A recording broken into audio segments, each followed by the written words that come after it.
So welcome again. This is the political, the intellectual, and the cultural center of a movement for a real revolution here in this country and at this time. This is a revolution to bring about a radically new world and a radically new society that's going to go to work on overcoming all forms of exploitation and oppression and degradation and demonization here and around the world. All the inequalities that come from the system that we live under, capitalism, imperialism. To build a world that is fit for humanity and indeed where the enormous struggle can actually be undertaken to overcome and try to repair the tremendous damage that this system has done to the planet itself. The vision and the concrete plan for this new society is in a constitution for a new socialist republic in North America, which you can get a copy of here, and it's been authored by the revolutionary leader, Bob Avakian, who is the most important thinker and political leader in the world today, exactly because he has developed a whole new framework. Oh, I see what I'm doing here. I am busy previewing the rest of the show. Okay. Thank you. Did you like what you saw? Yeah. All right, so you're going to hang on through this. But you're going to like this too, because he has actually worked on how we could, one, overthrow this system, and two, and very important, how we could actually go about building a world that would be fit for humanity. When others gave up, after the 1960s and after the revolutions had been defeated in the Soviet Union and China, Bob Avakian went to work to figure out what was right in those revolutions, what they ran up against, and how we could do better in the future. This is at the center. This work and this mission is at the center of Revolution Books.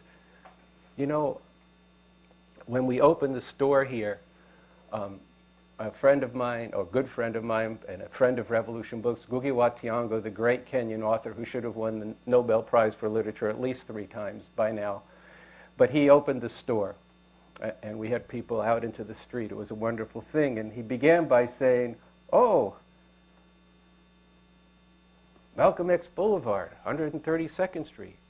This is where Liberation Books used to be, on the next corner." He said, "I always thought that revolution was supposed to come before liberation." But so it is again now that we're about making a revolution here for the liberation of all of humanity. And this is why we have the books here, we have the discussion, we have the literature, we have the art, we have all of these things that are needed for people to know and change the world. This is why we're in Harlem, which is still the heart of Black America. This is why we are within walking distance of Washington Heights and East Harlem and the South Bronx. It's the Dominican and the Caribbean communities and the Mexican community now, as well as people from all over East and West and South Africa. This is why we're in the shadow of CCNY and within walking distance of Columbia University, and why we encourage people from all over the metropolitan area to come here, so that this can become really the political, intellectual, and cultural center of a movement for an actual revolution. And this is why you're here tonight in a fundraiser, and your support is going to matter so much for whether or not millions of people in this area and around the world know about this store.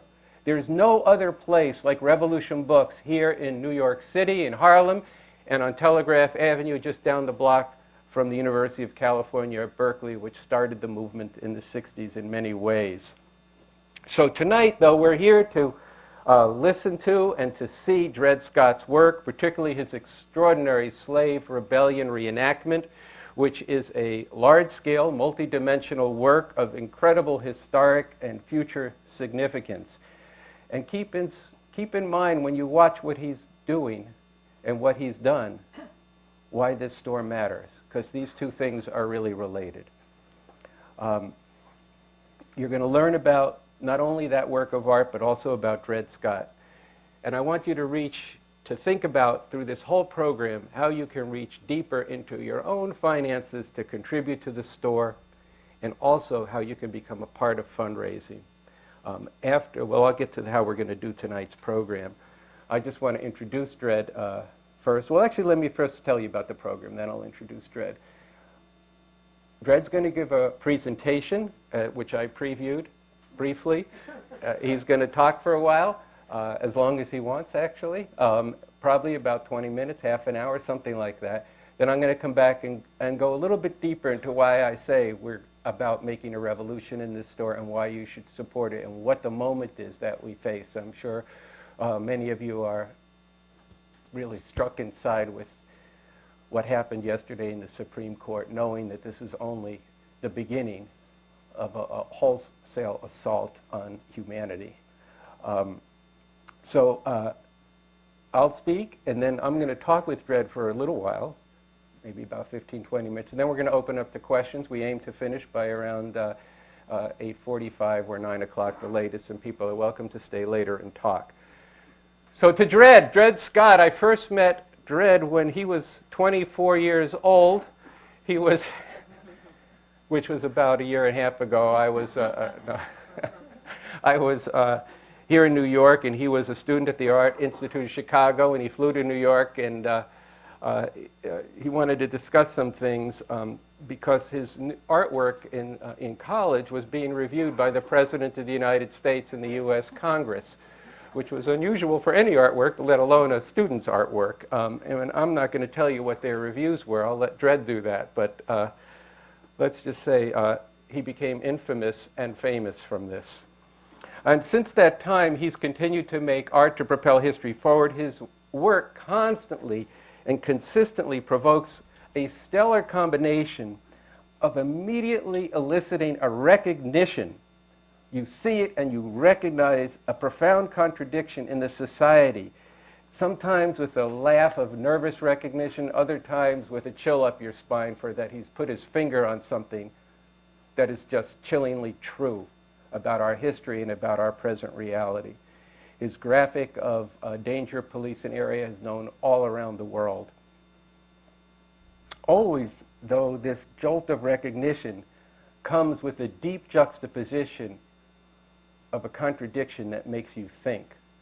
And I've studied his work now since he was 24, which, as I said, was a while ago, a quarter century ago at least. And I've always found in returning to the work that there are layers that I hadn't thought of before, or hadn't seen what he actually was getting at. So in terms of the slave rebellion reenactment, I'm not going to say more about it because he's going to tell you about it. I just think it was a work that is of just tremendous importance, both in its political significance, its historical significance, and in the work itself. And there's tremendous amount to learn from how he pulled together this extraordinary happening of an event. So with that, let me introduce Dred, and we'll get into the work, and then we'll have a conversation. So join me in welcoming Dred Scott to Revolution Books.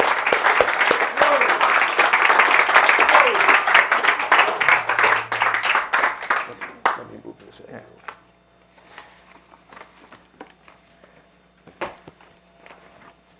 So it is really great to be back in Revolution Books. This is really, really cool. So thank you guys for coming out. And thank you, Andy, for having me and giving that warm introduction. And it's really great to be in real life here. I mean, I talk a lot about my work, but often I've been seeing people through a frame about like this big. And this is probably about the second time in a year and a half, a little over a year and a half, that I've been seeing people back and forth. So this is really, really special, and I'm glad to be here. Andy lied to you a little bit while he did a presentation of my work. Instead of cutting out the time, he's added to the time, because I'm probably actually going to talk closer to a half hour, 35 minutes. Some of the works I'm going to talk about really quickly and just give you a preview, and other works I'm going to talk in more depth.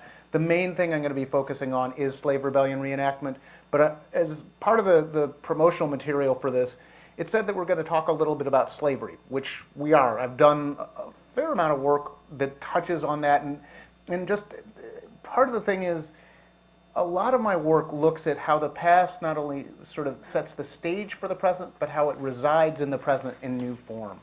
And so I'm going to talk more about how slave rebellion reenactment might be different from some of the other work that I've done, but this question of this continuum of history and how the horrors from the past get reborn and remade in this society are important, and not even just the horrors from the past, because also potentially positive and liberating things from the past can actually get new expression and new life and can be learned from and made operative in the present to get to a future we all want to live in and a future fit for human beings.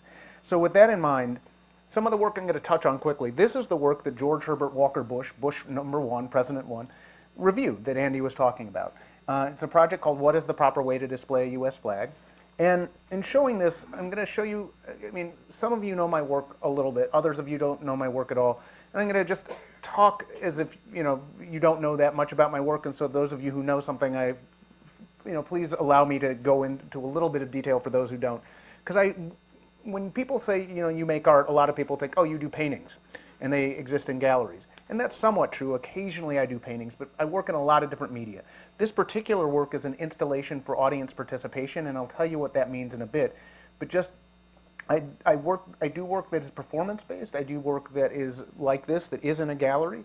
I do work that is painting. I do work that is screen printing, which is an old process. You see, actually, those of you who are able to, there's, the Cops Fired 41 Shots, Daily News, and other works like that. Those are screen prints. They're silk screens.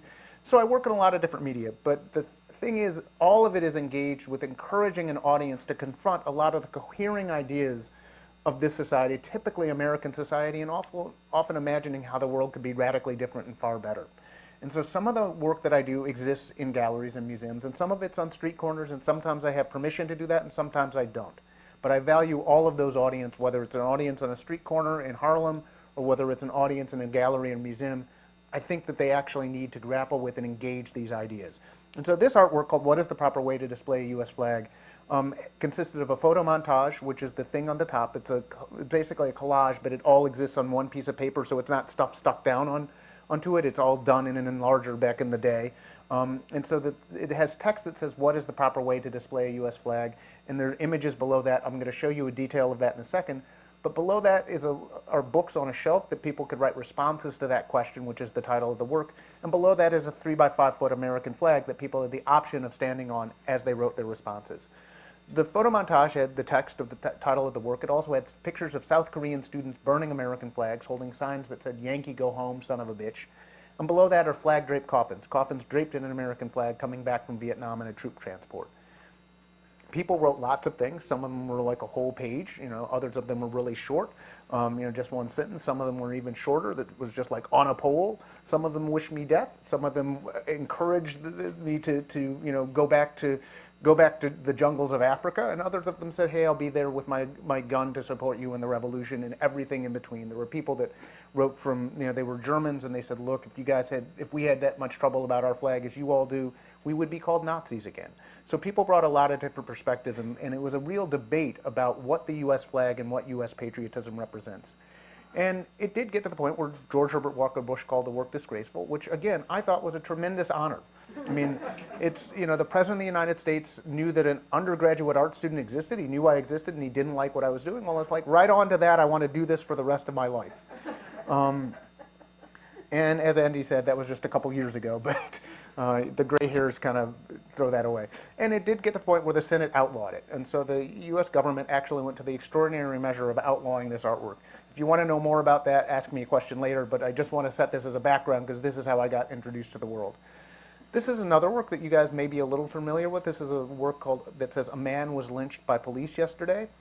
It is referencing this work. This is a work that the NAACP, the civil rights organization, used to fly outside of their national headquarters in New York, just basically in the Union Square area. And they did it from 1920 to 1938, the day after anybody was lynched, as part of a national campaign, an anti-lynching campaign to stop the scourge of lynching. And for those I would encourage you right now just to spend like a half second to think, what does it mean that it's necessary to have an anti-lynching campaign? So lynching was very common in basically every year since the Civil War, up until 1960s, it was common. 1860s, 1870s, 1880s, 1890s. 1900s, 1910s, 1920s, 1930s. And obviously all black people weren't lynched, but all black people knew they could be lynched for any reason or no reason whatsoever. Black people were lynched because white people wanted property that black people owned. They were lynched because black people joined unions and white people didn't think they should do that. They were lynched because they walked down the sidewalk and they didn't step off the sidewalk, and white people were upset at that. They were lynched because they supposedly made wolf whistle sexual advances at white women. And even when they didn't do that, Emmett Till went from Money, Mississippi in 1955 to visit his family. He went from Chicago to Money, Mississippi in 1955. And he supposedly, a woman reported to her brother and brother and husband that Emmett Till made sexual advances towards her, and they lynched him for that. Courageously, Mamie Till, Emmett's mother, displayed his body on view so people could actually see the horror of what lynching was and the terror that it was for the black community in the North and in the South. Because while lynching predominantly happened in the South, it also happened in far north as Duluth, Minnesota. And so this past is something that I said, well, actually, we need to update that, because the police kill people at 5 times the rate as are killed at the height of lynching, and it disproportionately affects black people. The police kill about 1,100 people a year, and everybody in this store probably knows that and can talk of details of the names, far more names than many people in this society know. But this connection between the past and the present, and how police have been the inheritors of lynch mob terror, is something that all black and Latino families, when our kids get to be 12 or 13 or 14, we tell them about how to survive an encounter with the police, much the way Mamie Till prepared her child, Emmett, to survive encounters with white people. And she, unfortunately, was not able to protect Emmett much the way black parents often are not able to protect their children. But this past and the present is embodied in this work, and this work was flown not as a part of a civil rights struggle, but this was in front of an art gallery, in front of Jack Shainman Art Gallery in 2016. The work was made in 2015, but in 2016 it was displayed while I had work that was on view, and it was right after Philando Castile and Alton Sterling were killed by the police. They were 2 people who were killed by the police in separate incidents, 36 hours apart. And it became sort of a next nodal point in 2016 of what became known as Black Lives Matter. And that work, because of how it was positioned, ended up on the front page of the NewYorkTimes.com. And so I said, my work sometimes exists in galleries, sometimes it exists in museums, sometimes people see it in the New York Times, and then because of some of the controversy and discussion and dialogue about it, it ended up in the Whitney Museum. And so I was really touched to know that people, when they came from around the world, to say, well, what's going on in America? What do people think about this country, could encounter a work like this? This is another work called Passes, which we're getting into the slavery portion of the show. This is a collaborative project that I'm doing, or in the process of doing, with my wife, Jenny Polak, who's a really badass artist. We happen to have the opportunity to go to France, and a lot of her work deals with migration politics, and a lot of my work deals with sort of the African diaspora, largely repression against people of African descent in the United States, but not exclusively. And so we wanted to look at the intersection between Marseille's role in the slave trade and contemporary migration. And so we started looking at passes. These are images of some passports that existed. It says Passeport, Empire Français. So at the time, it was the French Empire. These are other passports that existed that we were looking, because we were looking to see how people moved in the 1820s, 1830s, 1840s. And sometimes these passports were actually sort of crossed out, so you could see the Empire Français is crossed out, and at the top it's République Française, because they sort of had a revolution of sorts, and they were now a French republic, and so they just kept the same passport, but it's like, okay, we could use the text, but we just have to cross that out and say we're now a republic. This is a passport that ended up in the archives that we got. This is from the Ottoman Empire, so His Majesty the Sultan. So looking at this history is interesting to us, just looking at how people moved and the evidence and documents of that. We were looking for this, although we didn't know we were looking for this. This is Chateau Regis, which is a palace that Victor Regis had built to himself in the 1860s. Victor Regis was part of a family of slave traders and people that were instrumental for France's colonial exploits in North Africa, particularly in Dahomey, which is now Benin. We had heard from a newspaper article that we read that was in the New York Times in 1861, that there was this guy, Raji, who got caught with literally a boatload of Africans, that he was headed to Martinique with these Africans, and the British intercepted the ship and said, well, excuse me, what are you doing? You know, slavery's outlawed, you transatlantic slave trade, you can't do that. And Raji said, well, actually, no, I know this looks bad, but really, this is not what it seems. These are actually workers that that are paying for transport on my boats, and they haven't paid me yet, but they're gonna pay me back when they get to Martinique, because I've got jobs for them, and they're gonna work there. And the British were like, no, that sounds like slavery, you can't do that. So anyway, we found this story, and it was actually this interesting time in which France was actually trying to move from the extractive labor of trying to purchase people and exploit them that way, to when they were actually shifting over to exploiting and extracting resources directly from various regions in Africa, much as other European countries were doing. And so this guy, we wanted to look and see, well, what's he doing? Who is this? Where is the wealth? And we started, once we found that castle, to do more research into sort of how money was moved. And one of the things that was important at the time was that the money system in much of Africa, particularly West Africa, was cowrie shells. A lot of times you'll see people nowadays, particularly black people, will wear cowries as something that's kind of proud of, like, okay, this represents my African heritage. Well, one of the things is that it was, it represented money. Cowries actually are complicated and they have lots of different resonance, but one of the things that they did was, if you wanted to, it was the money of much of West Africa. Now, cowries actually typically grow in the Indian Ocean off the coast of East Africa. And so they're a relatively scarce thing that was hard to counterfeit, because you couldn't just like make them. You had to, they're shells that come from a particular mollusk, and the particular cowrie money, you couldn't just get it in West Africa. You couldn't just go in the ocean and pick up a bunch and be rich. And they had to travel across the African continent from east to west. And so, we started looking at the importance of cowries. But the thing is, Raji and his family actually realized, wait a minute, we know where the cowries grow. We can take a big boat, because we got these big ass boats, and we can go to East Africa, basically set up a farm and grow these cowries, and bring all these cowries over to West Africa, and we'll be rich, and then we could use them to buy what we really want to buy, which is people. So they did a couple things. They basically were able to buy a ton of enslaved people, and they destabilized the country of Dahomey by basically propping up people that were major exploiters against other people. And in doing that, they basically counterfeited money. So we were interested in this sort of following the money in a certain sense and looking at that. So we made this artwork that actually draws its title from something that Marx had said. It's these are the chief moments of primitive accumulation. These idyllic proceedings are the chief moments of primitive accumulation, which is from Capital, where he's talking about the rosy dawn of capitalism is basically, amongst other things, is turning into Africa for a war for hunting of black skin, the entombment in the mines of the gold and silver mines of the Incas, and other things. So he was looking at what are the foundations of capitalism in the 15, 16, 1700s, and saying these are the chief moments of primitive accumulation that allowed for the world that we have today, or the world he was seeing it in the 1840s, 50s, and 60s.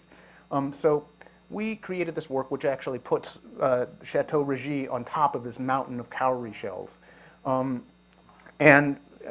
This is a work that's a block print. So you basically, actually maybe some of you as kids carved like into a potato and then stuck some like tempera paint on it and blotted it down on a piece of paper. Well, fine artists do that too. But we call it a block print. We got a fancy name for it and stuff like that. And the castle is actually collaged or collated onto it. We also looked at other things, and so this is us working on a lithograph that's looking at these cowries, and so we made a cowrie man. And one of the reasons we did this is that there were lots of stories that many African societies talked about the encounters with basically Europeans, and tried to explain capitalism in a certain sense. And one of the things that they said was that basically enslavers would come and take people, and they would basically, when they would throw their bodies overboard and with a rope tied to them, allow the cowries, the mollusks to grow on these bodies. Then they'd pull them up, scrape the money off, the cowries off, and then throw the bodies back to reharvest them. Now, mollusks they're not carnivorous. They actually don't grow on human flesh, dead or alive. But it was this story of trying to explain what does it mean when people are turned into money, and what does it mean for the societies where people are stolen from. And they also had other notions in some of these stories about how some of these people would come back and wander the villages. And so they became these ghosts. So we actually imagined, well, what if this sort of cowrie man came back to do their own reparations, but armed in a certain sense against the people that had stolen and distorted and destroyed their whole communities and cultures. And we did this other work that is sort of kind of a looking forward and looking back. There was while we were in France, in the Marseille region, we discovered a photographer named Eugene Isnardon, who took a lot of photographs both in the Provence region where he was, but also in East Africa. And these are people, and it's this image of looking at the sea as both a graveyard but a piece of passage. And so people actually, contemporary people, wanting to travel perhaps to escape grinding poverty or to have opportunity or to flee war or whatever. But then it's this question of looking forward and looking back. And this is just, you can see some of the work exists in galleries. And these are just some sketches of work that when we went back recently, we're thinking about sort of the new iterations of completing the project. And these are some images of just, migrants thinking about planes and opportunities there. So this is just a preview of some work. This is not finished work, but I felt I could share with you guys some of the work that we're thinking, work in progress. Now, we're getting to the meat of the program. This is not my work, but it's a setup for showing some of my work. This is a work by Hale Woodruff, and it's called The Mutiny on the Amistad. It's from 1938. And one of the things that's really important about this work is it actually depicts a mutiny on a ship carrying enslaved people. The Amistad, as many of you probably know, was a ship that was carrying enslaved people. There was a mutiny on it. The slaves rose up. They captured the ship. And after a long struggle, including a legal battle, many of the people were able to return to Africa. Those that wanted, and those that didn't, they ended up staying in New England. There's a kind of decent Steven Spielberg movie about it. So if you want to know more of the history, and I bet Revolution Books probably has a good book on it. But the Steven Spielberg movie is worth watching. So anyway, but the thing that's really cool about this is, in much of the history of painting, you don't see black people that are also kind of, with machetes as depicted as the heroes. And often you don't see the people that are, sort of in loincloths depicted as the heroes. It's the people that are the conquistador-looking guys, in this case Portuguese people, that are typically the heroes in paintings and much of the history of Western art. Well, Woodruff flipped the script on that. He said, look, these are the people, these are the stories we want to tell. And so I thought that's really important, because the history of, a lot of political or socially engaged or progressive political work, a lot of it looks at the horror of what is. And there's a lot of really good work like that. If you think of Picasso's Guernica, it actually shows the horror of a fascist bombing of a civilian population. Or if you look at, or listen to the song Strange Fruit, that's popularized by Billie Holiday, but also many other people have done it. It looks at the horror of lynching. And those are really good and really important songs and artwork. And I've made work like that. There's a lot of work that I do that's like that. I mean, the work that's on the wall that's right there, comparing the lynching of the past with the murder of Amadou Diallo, that's about the horrors of what is. But it's important for people to imagine what could be and look at how people get free. How do people resist? And so Hale Woodruff was doing this, and there are other artists who've done that. And I started thinking about that a lot as I'm sort of trying to grapple with how do we make work about how do people get free. And this is a work by Kata Kollwitz. It's an uprising called Uprising 1899. She was a German artist working in the late 1800s and early 1900s, and this is a picture of a peasant uprising that happened in the 1700s in Germany. And this is Jacob Lawrence's General Toussaint, which is of Toussaint Louverture. He did a whole series of paintings of the Haitian Revolution, which focused on Toussaint Louverture, who was the leader of the Haitian Revolution. And this is another one, which is this, it's sort of a battle scene, and it's really, these things have been important for human history. Revolutions, uprisings, resistance, rebellion, but a lot of times the art that people make doesn't go there. And so that needs to change. And so I've been inspired by this work, and I decided let's change some of that. So this is a work that I made that just, I wanted to say, it pays homage to Jacob Lawrence. Jacob Lawrence was a really great artist that worked from the 20s and 30s actually. But he did history. He did work on history. I mean, some of his earliest work was of Harriet Tubman, a series on Harriet Tubman, Toussaint Louverture, John Brown, the migration sort of during the Great Migration. His work is incredible, and so I wanted to pay homage, learn from, and pay homage to. And so I lifted the figure that you could see, the woman with the yellow and red headdress, sort of time traveled into a work of mine. And this is a work that I made as I was preparing to do slave rebellion reenactment, which is what we're going to mostly be talking about. And as you can see, there's this sort of modern sort of background of oil refineries and toxicity, but then there's the people that are carrying machetes and outdated weapons and riding horses and stuff. And so it is this mashup of this past and the present, and that pays homage to Jacob Lawrence. So slave rebellion reenactment was a reenactment of the largest rebellion of enslaved people in the history of the United States.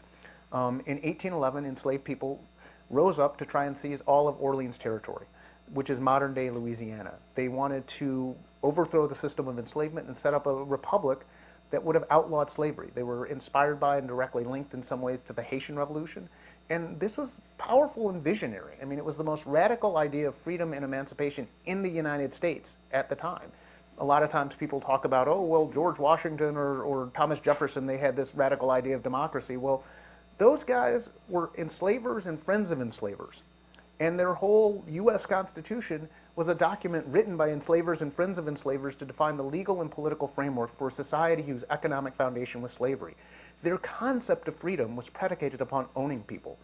The people in 1811, enslaved people, they understood that the only way you could get to a world that, as modern-day people, we would think had any sort of justice in it, you had to overthrow the system of enslavement. And so they went about the hard and complicated work of figuring out, how do we do that? And they made this attempted uprising to seize all of Orleans territory. And that is a buried and hidden history. And so I, along with 350 people, reenacted that and reinterpreted it in a project called Slave Rebellion Reenactment. In 1811, outside of New Orleans, starting in a town called La Platte, what's now known as La Place, people marched downriver, so towards the city of New Orleans, along the Mississippi River, and they ended up and got stopped around the town of Kenner. And so we marched in that route. We had period costumes, so we looked like we might have been out of 1811. And we had machetes and muskets and sickles and sabers. And we chanted, "On to New Orleans, freedom or death. We're going to end slavery. Join us." It was not a project where I just hired a bunch of actors. This was a community engaged project. And so it was a project that took about 6.5 years to build. And it was largely involving a lot of conversations.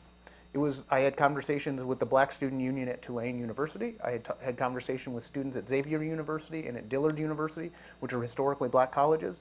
I had conversations with artists. I had conversations with doctors. I had conversations with all sorts of people and it was a conversation with me and with them, 21st century people, about why this 19th century history of freedom and emancipation mattered. There were often conversations over lunches or dinners, because I was not from New Orleans where this project was taking place, and I had to win the community to say, well, yes, this outsider, this guy from New York, is not coming to steal our history.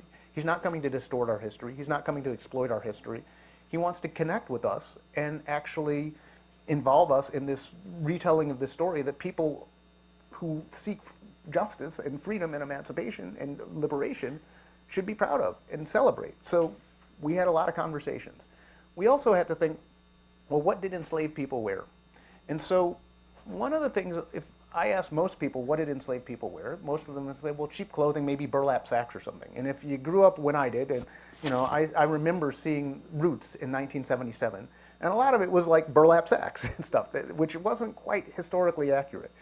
So I talked with the people who were the costume department on this project and said, look, we have to it's really important to get the costuming right, because we want to give enslaved people back their humanity, but also we want people to have a much more nuanced and complicated and accurate understanding of that history.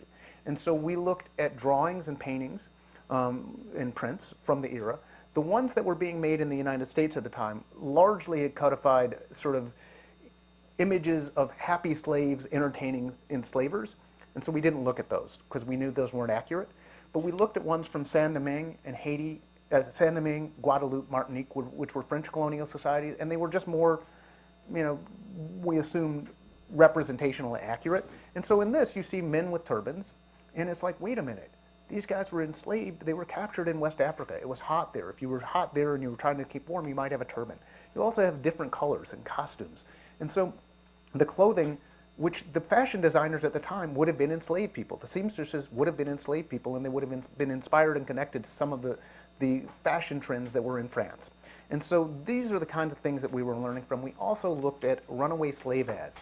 If you believed you owned a person and you wanted the society to be mobilized to get that person returned to you, you would describe very accurately what they were wearing when they left. And we didn't see burlap sack, burlap sack, burlap sack.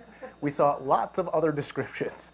And so the costume department designed these wonderful costumes, and then we had sewing circles and ways for people to learn how to make them. So we had professional seamstresses. As you could see, the woman on the left is for the costume department, and she's a professional sewer and seamstress. And the guy on the right just learned to sew that day. Sly Watts is making his own costume. And so many of the people made their own costumes. Some of the people that made costumes, for whatever reason, couldn't go on be part of the reenactment directly. Either perhaps they felt they couldn't walk 26 miles, or perhaps they might have been white, but they wanted to contribute, and we welcomed all people to participate, but the only people who were as part of the reenactment were black people and indigenous people. But we wanted all sorts of people to be part of this. So there were sewing circles as far away as Chicago that made costumes and sent them down. And people, we wanted to meet the people in the region. So we had these sewing circles, and people got to know each other, and they got to know the project and participated in all sorts of ways. We had walking practice because we didn't know whether we could walk 26 miles. It was over 2 days, but I'm a 21st century weakling. I mean, those enslaved people, man, they could go all day, all night. Not me. But I had to figure out, could I go 13 miles twice? And we figured out we could. We also wanted to see whether there were dogs that would be off the leash that would come chase us. And fortunately, that wasn't the case. We had to design flags. So this is sort of something that became symbolic or emblematic of the project. We know the size of the rebellion and some of the organization of the rebellion from something that a general wrote to the governor. General Wade Hampton wrote to Governor Claiborne that said, basically, send help. There are 500 brigands in the field. They're marching in formation under flags. And so we knew the size of the rebellion. We knew that it had a chance of succeeding. We knew that they were organized. It wasn't just like somebody got whipped one too many times and said, all right, I'm done with this. Let's go. It's like, no, we happen to know this rebellion was planned probably for a year or more, but they didn't write down what the flag was, or any of the flags were. And so it's highly unlikely that this would have been a U.S. or a French flag. These were the two societies that people were rebelling against. The French Colonial Society, which was the main economic power in the region at the time, and the U.S. Society, which nominally owned New Orleans at the time. And so we knew they wouldn't be French or American flags, but what would the flags have been? Now, as a historian, you might determine that it's not possibly knowable what these flags actually were. And as a historian, you're bound by certain rules of trying to accurately tell history. As an artist, I'm not bound by that. I have to imagine some things. And so I said, well, okay, where were people stolen from? We know they were stolen from basically the Senegambia region, which is where Senegal is, down all along the west coast of Africa, down to Congo and a little bit further south. So the people that were in New Orleans in 1811 would have been Congos, they would have been Yorubas, they would have been Fon, they would have been various people from Senegambia, some of them would have been Ashantis. And so they had various differences. Some of them were literally at war with each other when they were captured. They also had similarities. Congos and Yorubas, they don't exactly share the same religion, but they're orishas or demigods or gods kind of overlap. And so I thought, well, okay, if you're enslaved with other people, you might not speak the same language as them, you might have been at war with them, but you realize that your enemy is now the people that are enslaving you in the society that's enslaving you. How can you unite? Some of the stuff you might want to write down in language, others of them you might want to use symbols. This is a symbol that is an adinkra from Ghana that may not have existed in 1811. I don't know. If you look at clothing or block prints, from Ghana today, you'll see little symbols, and sometimes it'll be a Sankofa bird, which is sort of popular. Other times it'll be a symbol like this. This is an adinkra that means hope and unity and hope and confidence. And so it may never have been this big, but I figured, well, this is a symbol that might, they might say, all right, we can get behind this. Mourir or liberté, This is not misspelled French. This is Louisiana Creole, which would have been the language at the time. Many people, many slave rebellions had liberty or death or liberty, a flag that said that. And this is a double-headed axe. This is a sort of an homage to Shango, which many Yorubas would have actually been inspired by as somebody who could help liberate them. And so, again, thinking, well, we had to have flags, and this is just imagining what some of the flags might have been. We had to have walking practice, but we also had to have practice to learn how to be a little bit more disciplined. And so this is one of the rehearsals.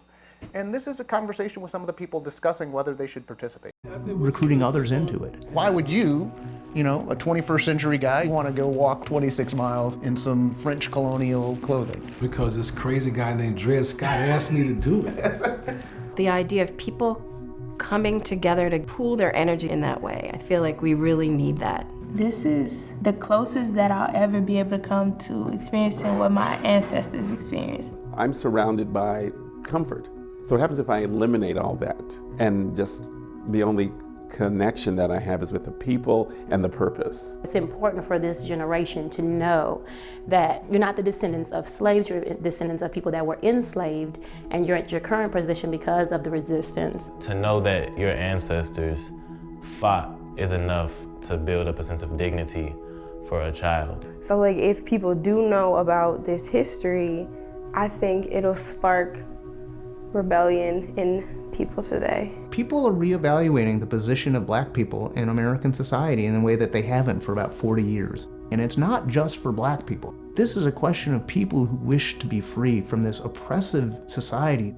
Well, I think just in white supremacist culture, there's this idea of disconnecting like myself from the people that came before me that I'm related to. I have to own that narrative. I have to be honest with that, how that's influenced me, what's that granted. I don't think it's a reenactment. I think this is learning about the material, social, spiritual costs, but also the practice of insurrection. Yeah, this is people talking about whether and how to participate and some of the questions they were thinking about. And so I'm going to show you a few performance stills, some photographs of the reenactment itself, which I will say that the main way the project is presented, several thousand people saw it live, and as a performance artist, the live performance is really, really, really important. So even if there was no documentation, the work would be significant and important. But I wanted it to be seen beyond the life of the two-day reenactment. And so these are performance stills, which, for what it is worth, there's a really badass great exhibition of this work on view at Kristen Tinnery Gallery on the Bowery that's up through December 18th, and you guys should go see it because this is cool here, but it's much cooler seeing them live at even bigger than this, actually.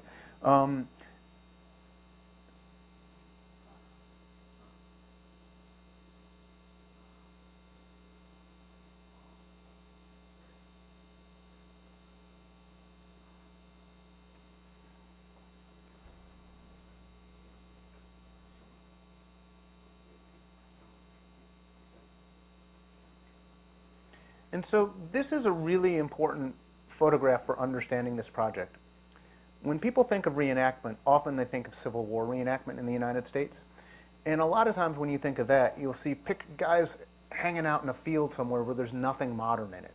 And so the people that do that reenactment try and pretend this is exactly how it was in 1863. Now, there are some big problems with the Civil War reenactors. It's largely a Southern tradition, and largely the people think that the South were the good guys, and if they do the reenactment one more time, the good guys will win. So leaving aside those political and ideological questions of what Civil War reenactment is, there's this difference. They try and pretend like, hey, we've taken the audience back in time so you can experience what it was like. I'm much more interested as a visual artist of taking an army of the enslaved from the past and bringing that into the present. The audience stayed in the same time. And so this oil refinery that's behind it is not something I just couldn't get rid of, and I couldn't think of where could I do this so that people could really see a bucolic slaves rising up. I actually wanted that clash of the past and the present.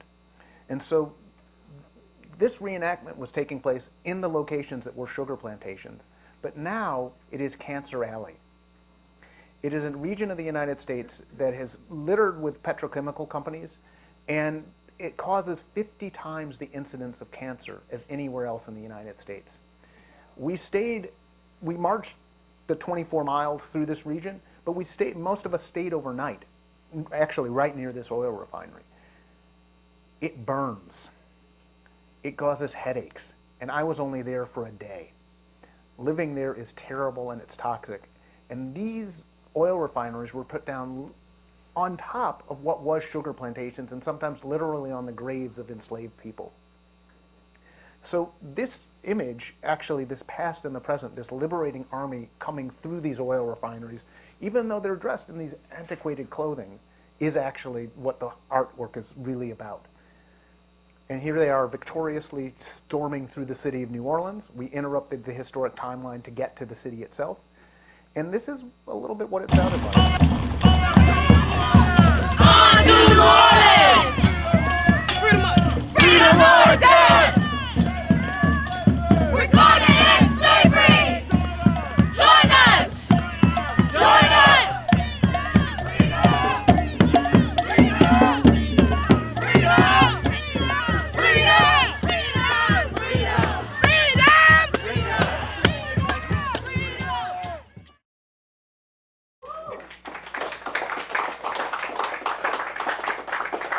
Now, that was the reaction most of the people seeing this had. They were like, hell yeah, this is great, let's do this.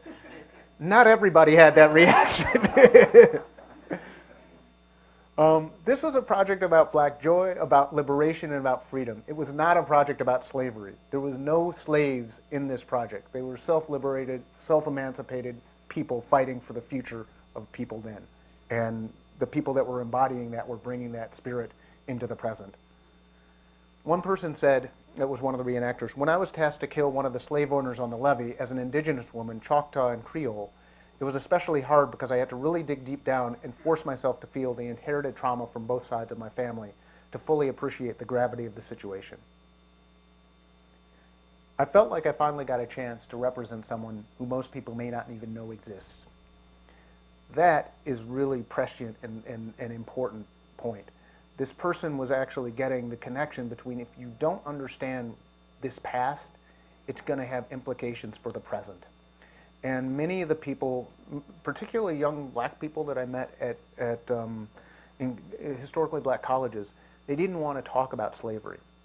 They felt, when I dug more, it's like, well, what's wrong with black people? Why are we all messed up? Why don't we have any money? Why do we have broken homes? Why are we in jail? Why are we hustling? And they couldn't figure out, why were our people slaves? Knowing that there were over 250 instances of slave revolts of 10 or more people in the United States that have been documented changes how they saw that past and how they thought about the present and how they thought about the future. It lifted a whole weight from them. And so this thing of getting to represent freedom fighters from the past that people don't know exists changes how people exist, how they view themselves in the present, but what they view that they can do in changing the future. So this project, got a lot of coverage, which was really great. This is me talking with Christiane Amanpour, who, by the way, is a really badass interviewer. She's good. This is the work on view. So as I said, the live performance is really important, but this is a couple shots of what the show looks like. So you have these big performance stills, and you have the flags that were carried in the reenactment, and this is just another shot of what they look like. And this is, I'll leave you with one other shot.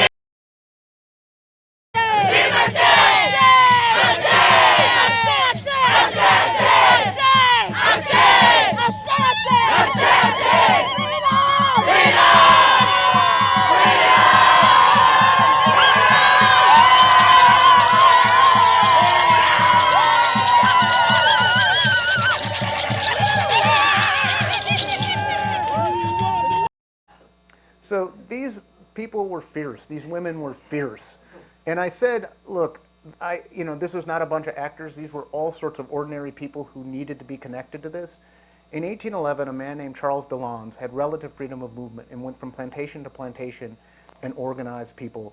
And the people that he connected with became his lieutenants, and they in turn organized other people on their plantation. They found out who should know about this and who shouldn't know about this. And they planned for over a year to make this rebellion. Mirroring that structure, I talked with a relative handful of people in New Orleans that people said, this is who you should talk with. And then those who agreed to walk warm or cold, rain or shine, in funny, outdated French colonial clothing with antiquated weapons, they got drafted into the army of the enslaved. And those people in turn recruited other people. So the people that participated were found by other people in a somewhat organic way. And it was a lot of women who said, I gotta be part of this. And they were fierce, and they really made the project their own in a most beautiful, spirited way. And this place right here, I mean, this was actually relatively spontaneous and unscripted. There was a lot of the project that wasn't scripted, but this was the most amazing space I've ever been in my life, actually.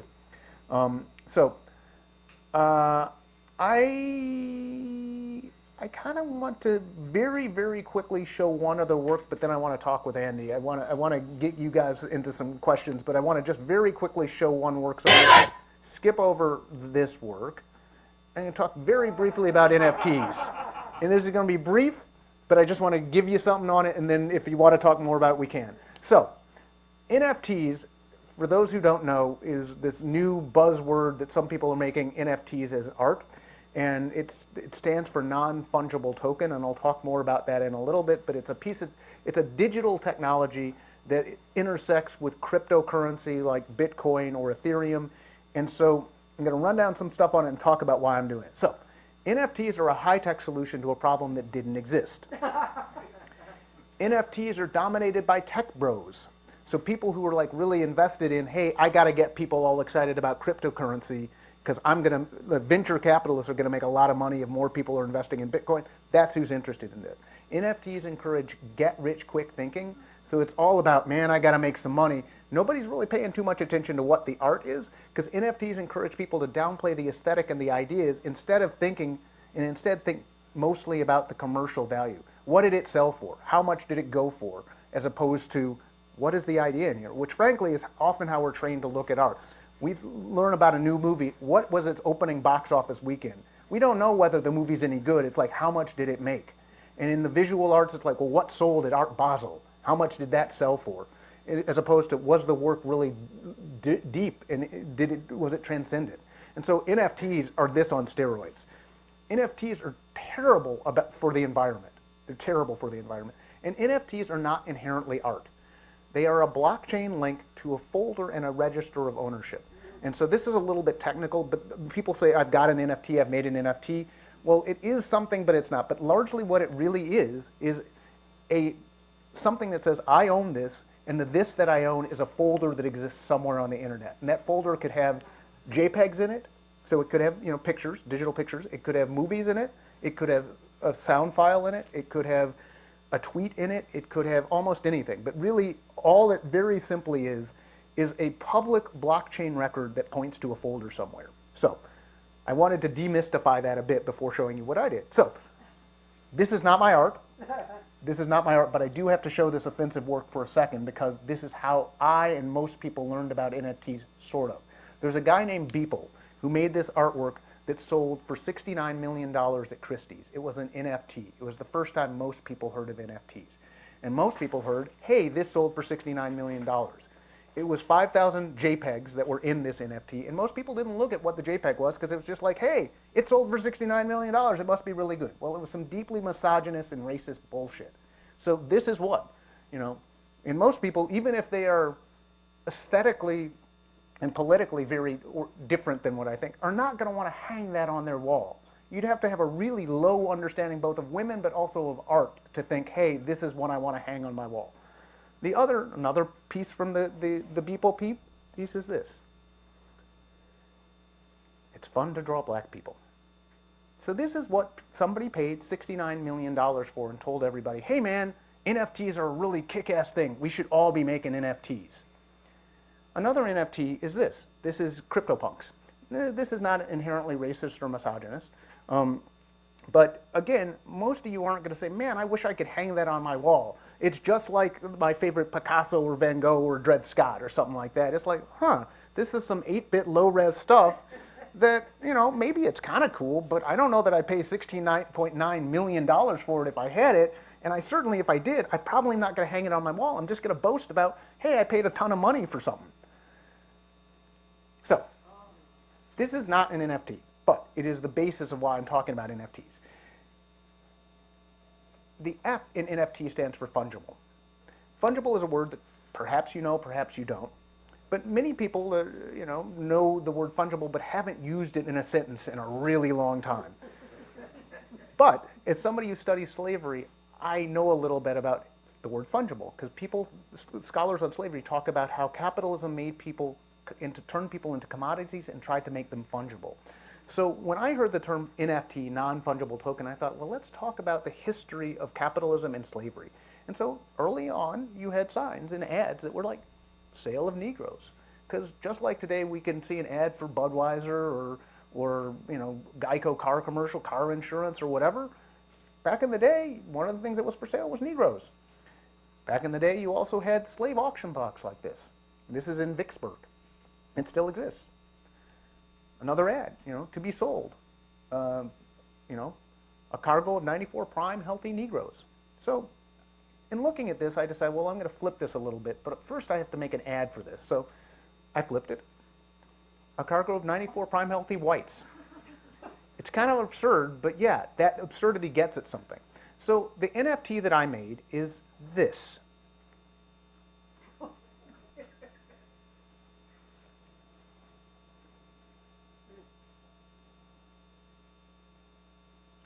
So this is an NFT called White Male for Sale. It is a perpetually looped video that just goes on and on and on. And so it is, as an artist, I sometimes work in conceptual ways. So the video is the first part of the NFT. The second part of the NFT is an auction, because both people were auctioned, but also NFTs were auctioned. The one that sold for $69 million was auctioned at a place called Christie's. And so this is Christie's auction house. And on October 1st this year, they said, I have a white male for sale. I can accept bids starting at $25,000. So this completed the artwork. So the NFT, this NFT consists of both the video and the auctioning of the video. And this is just some behind the scenes stuff at Christie's, because because of COVID, they didn't have people saying, hey, I'll bid, you know, $25,000 or whatever. And I'm going to skip all over all this stuff, because this is just some racist stuff that happened. And let's talk. We'll leave it on this. So, yeah. How about it for Dred? Yeah.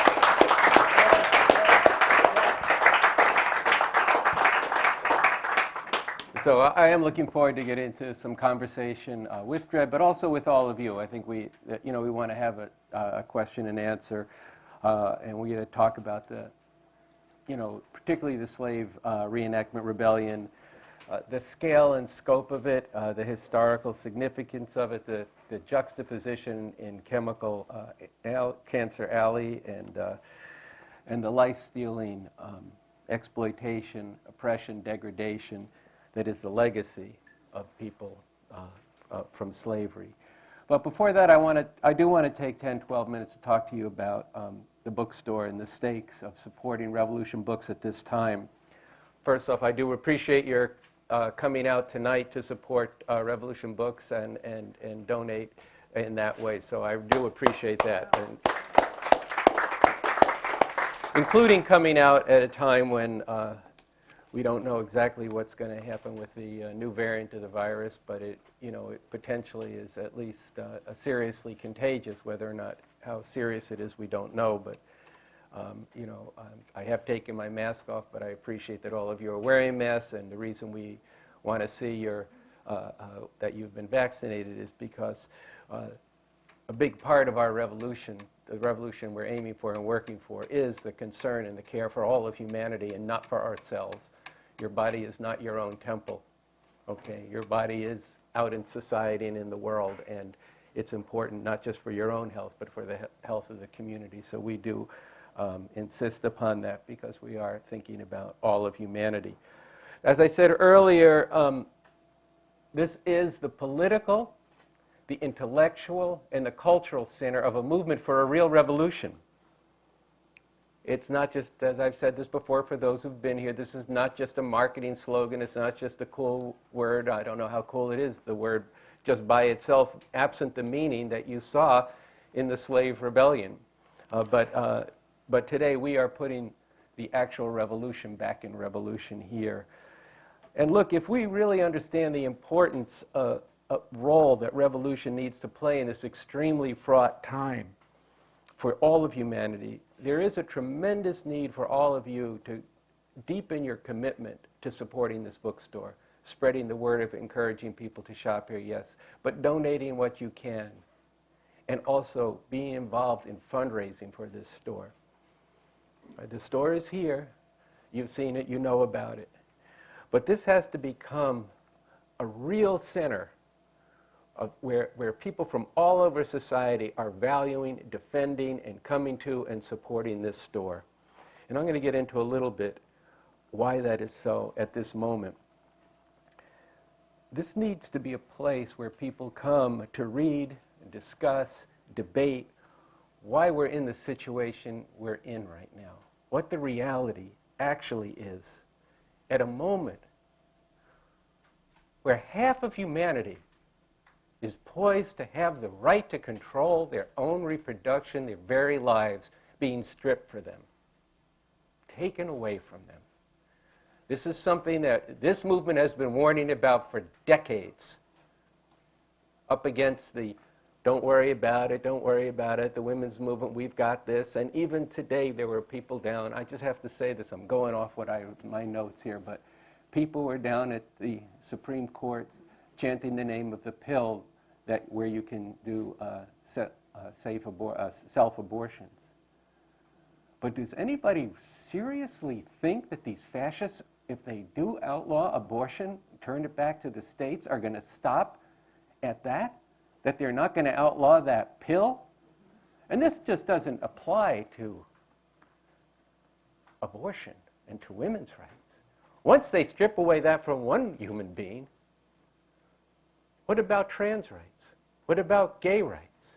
What about black people's rights? What about immigrant rights? Once you've created a separate category of people again, well then the answer is what you see in this fascist movement in this country. We need a revolution. Right now, white supremacist vigilantes under the cover of law can go to a protest in most parts of this country and shoot somebody, as they did in Kenosha, Wisconsin, shoot 3 people, seriously injure 1, and murder 2, and get away with it for people protesting for black lives. And at this moment, we're almost a year out from an attempted coup in this country. Yes, a failed coup. But as we said at the time, and as I've said many times, and it's being echoed now throughout society, what you saw the first time was but a dress rehearsal. It was but the prelude of what's to come. And not only haven't these people been punished in any serious way. In fact, I just saw an article this morning where there's a young man in Florida who was sentenced to more time for talking about what these people did than the people themselves who did what they did. So we face a situation where there is a tremendous, instead of stopping this, there's been a hardening of this fascist base in this country, an emboldening of it, a spreading of it through the halls of power. And there's way too much complicity and accommodation and normalization with this fascism. But not just that, complicity and accommodation to a system that is destroying our planet, that is stripping the rights of women away from them, and so many other things. It's a system that's given rise to fascism. This bookstore, Revolution Books, is a beacon today, but it must become a center where the big questions that are facing humanity and the people of this country are joined, and joined together with the breadth of the books, the stories, the novels, the poetry, the poems, the film, the artwork, but even more with the revolutionary work of the revolutionary leader Bob Avakian and the work of the RevComs. And there needs to be debate and dialogue over what is the situation we actually face and what is to be done.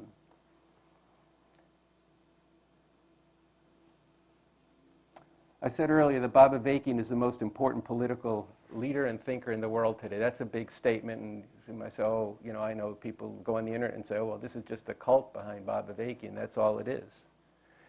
But that's not the actual situation. If you read this work, if you get into it, if you debate with us, you will see that he has been calling out what has been developing in the world today for decades and gone to work on how we could actually overcome all these different forms of oppression that sets people against each other. And as that very first work that Dred showed, what is the proper way to display the American flag, where Dred took a position as a young person against this American chauvinism. And since that time, you can't go to, I flew here, you can't go to an airport without somebody saying, thank you for your service. Thank you for what? Drone attacks in Afghanistan? The wanton murder of people in Afghanistan? 1 million people killed in the wars in the Middle East? We have to really wake up to what the situation is. So Bob Avakian's gone to work on this, and he's developed a strategy for revolution. And the key thing I want to leave with you right now, and you can read some more about this in his work, is that this is a revolution for the emancipation of humanity. It's not a revolution for revenge, where the last shall become the first, and the first the last. This is about getting to a world where there is no last and no first. So that's something you can dig more into. The slaves who joined the German Coast Uprising in 1811, as Dred has said, recognized that their freedom required the overthrow of the slave system. And they not only recognized this, but they acted on it. And yes, there was a cost.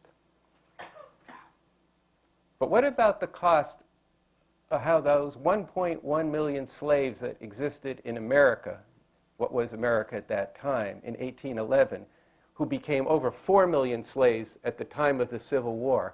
What about the cost to them? What about the cost of the legacy of slavery, which today is expressed in the 2.25 million people in these mass incarceration prisons? As Dred brought out very poignantly, and I heard a gasp in the audience when, what was the actual figure of how many more people are killed per year by the police? 5 times, 1,100 people per year. We've been documenting that here for 30 years now. Dred asked the question of those who experienced the slave rebellion reenactment of what if? What if they had won? What if they had actually liberated that territory? He also asked the question of what if for the future? Today, the RevComs, the revolutionary communists, following the insightful and the prescient and the urgent analysis of the revolutionary leader Bob Avakian, have posed this in a declaration, a call to get organized now for an actual revolution. These days, there's a lot of talk about another civil war, especially from fascists in government and the broader society, who think that they could just carry out a one-sided slaughter of those they hate, including black people and other people of color, illegal immigrants, uppity women, and those who don't conform to traditional gender relations and norms.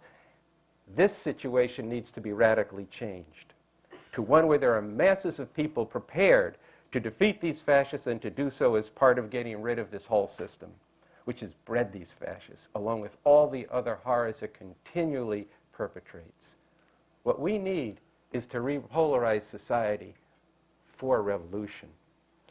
And Avakian, BA, in a work titled "This is a Rare Time When Revolution Becomes Possible," why that is so, and how to seize on this rare opportunity, writes this, quote, "These divisions among the ruling powers and in the larger society cannot be resolved within the framework that has existed and held things together for nearly 150 years, since shortly after the end of the Civil War, which led to the abolition of slavery. They cannot be resolved on the basis of this capitalist democracy that has been the normal means of capitalist rule, which has really been a dictatorship for so long. Something radically different is going to replace the framework that has existed for all this time. And as that declaration and call that I just mentioned points out, the crisis and deep divisions in society now can only be resolved through radical means of one kind or another, either radically reactionary and murderously oppressive and destructive means, or radically emancipatory revolutionary means. And here is where the question that Dred has posed, in his juxtaposition of what if the slaves had won, to what if for this time and for the future is taken up. A radical change is upon us. That's not an option. You can see this every week in the news. A lot of people turn their heads away. Oh, good, Uncle Joe's been elected president. I can go back to my life. I don't want to think about this. I don't want to look at that orange-tinted monster another day, and all that stuff. But it's continued. It's marched on. It's hardened. It's taken over the electoral system in many states. It's taken over the courts. These people are on the move, and they are prepared to go and seize power either legitimately through the 2022 and 2024 elections, or they're prepared to use violence. This is not an exaggeration. This is not hype. This is what is actually happening. So the question is, will it be a radically reactionary change because we're just too busy taking care of ourselves, looking for our own self-space, safe space? We don't want to take any risks. Are we going to be like the good Germans were, accommodating ourselves to each change as it comes along, where yesterday's outrage becomes today's normal? That's right before us right now. But what if revolution books were known all over the metropolitan area? What if from here to Boston and then on the internet all over the world, what if people from all over came to revolution books every time there was a major outrage to find out and to discuss and debate and to argue and to struggle over, is there any way to fix this within the terms of the system? Isn't that what the politicians are for? Argue with us about that. Because I would say the politicians are doing exactly what they do, which is figure out the way to maintain the system of oppression and exploitation that exists, and that is now where things have come to a head in a certain way that I'm going to talk to about just a bit more. But look, we don't have that much time. We're going to talk I want to talk with Dred about the artwork. But I do want you to, while you're here, get copies of this declaration to get organized now for an actual revolution, and this pamphlet, There is a Rare Time When Revolution Becomes Possible, why that is so, and how to seize on this rare opportunity. And if you can, on Sunday, we're going to have a meeting here of the Revolution Club to preview a new piece by Bob Avakian. It's a major work that's going to be coming out on the 13th of December. Something Terrible or Something Truly Emancipating, Profound Crisis, Deepening Divisions, the Looming Possibility of Civil War, and the Revolution That Is Urgently Needed, a necessary foundation and a basic roadmap. So that's this Sunday here at 3 o'clock. So there's really one big point I'm making to you, and it's a challenge to you. The slaves of 1811 could see that the only way out was to put it all on the line to overthrow the system of slavery. But today, we too face a question of which future will we face? Will we look deeply into the reality that we face, dig deeply into the plan and strategy to go from what is now a very small movement for an actual revolution to be building a movement of thousands and tens of thousands and ultimately millions of people who say, this system has to go. We can build a far better world. I think all of you know and you just sense it even if you haven't studied it, that there is the potential, there are the resources, there is the technology, there is the creativity among humanity where every person on this planet could have food, shelter, health care, a decent life, and culture, but for one obstacle, the system we live under. That is possible. this new variant of the virus. One reason it's happening is because the big capitalist imperialist countries have hoarded the vaccines, just leaving aside for the fact that we got a third of the population who won't take them. But this inequality is intrinsic in this system, from slavery down to today. So I challenge you to see that we face a fork in the road, and the question is, which one will we choose? Now, I don't expect you to say, okay, I'm ready. I hope some of you to say, yeah, how do I sign up? But what I am asking you, and what I am urging you to, is to see the importance of having this discussion, having this dialogue, having this struggle with each other about what is it that we face and how is humanity going to get free at a moment when revolution could become possible. And why it could become possible is because there is this sharp contention at the top of society. You heard it. And it started, you could see, it started 20, 30, 40, 50 years ago, but it took a certain leap with Trump when he said of his Democratic rival, lock her up. Now you have Republicans in Congress doing videos of slicing the throat of the congresswoman from the South Bronx and Queens. This is a very serious time. It's not a joke. This is really what's going on. There's a very sharp conflict up at the top, but that conflict is exactly what could give rise to an opportunity when you could actually make a revolution. And now is the time to prepare and organize for it. 200,000 slaves joined the Union Army because they saw in this confrontation an opportunity to overthrow slavery.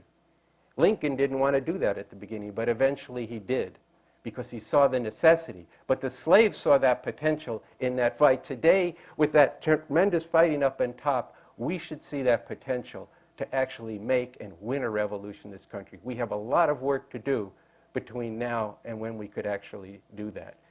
It's not the time to actually do that, but this is the time to get organized for it. So there has to be a huge society-wide digging into these problems, and this store needs to become the center of it. So I want to ask you again to think seriously about donating all you can to this store, to working with our staff to raise the profile of the store, to promote it on the internet, to help us with fundraising. I want to ask you, for those who can, to come to the gallery. Dred is going to do a gallery showing on Thursday night. We're going to do a tour. If you bought any price ticket tonight, you can apply whatever you paid to come here tonight to the cost of that. Dred has also donated artwork that you can purchase that would also go to contribute to the finances of the store. And I want to invite all of you to come to a holiday party here all day on Saturday, the 11th of December, a week from tomorrow. It's going to be a lot of fun, but it's also going to be, there's a party at night, DJ, and all of that kind of stuff. So I'm hoping tonight that we have a $20,000 fund drive, which ends when? January 5th now. Let's see if we can get past the halfway mark to that tonight. We're, I think, at $8,600, so it's only $1,400 more to go. So with that, I think I want to thank you for bearing with this, and not that it was tortuous, but that I wanted you to. It is not normally what I would do in a program with an artist or an author, but I think hopefully that you are as shaken as I am and outraged by what almost every day is going on, from the Rittenhouse trial to what went on in the Arbery trial down in Georgia, even as the verdict was one that was almost had to be inescapable. But nonetheless, I think a lot of us still were surprised, and now with this Supreme Court hearing, and I just had to say that there's a chance to make an actual revolution, and we need to do it, and we need to get on it now. And this place is the place, the political, intellectual, and cultural center where that discussion needs to go on. Without that, we won't have a revolution. So this place has that role to play. So Dred, you want to come up and we will reorganize the stage and we can talk about the work. I want to talk about, one is obviously the significance of this work and what you were doing. The other is the which you touched on towards the end, and I think it's the incredible process in which literally hundreds and probably even more, high hundreds, were actually involved in one way or another, and then programs like this actually expand that participation. But to start with, and maybe where these things come together a bit, the challenge that I tried to speak to, that you said, what if? I think it'd be worth talking about you went to these black colleges, the historically black colleges, you went to the art community in New Orleans. I picked up some prints down there from them and that we had in the store. And it wasn't all like, okay, how do I sign up? Okay, and there actually was struggle over this and whether to do it. Was it right to do it? How do we look at, is this just our story, or is this actually a story that has import for people all over? So I'd like to just, I know you've told me some of this, but I think it's important. We have to air some of this, amongst ourselves, because we need to get from a situation where people are, turning inward and turning into their community and not looking out at the world enough. And in fact, you can't solve your own problems or the problems of your community just by turning inward. You have to actually change the circumstance in which that community exists. So just a lot of interesting things happened in this process. Yeah, I mean, so there were,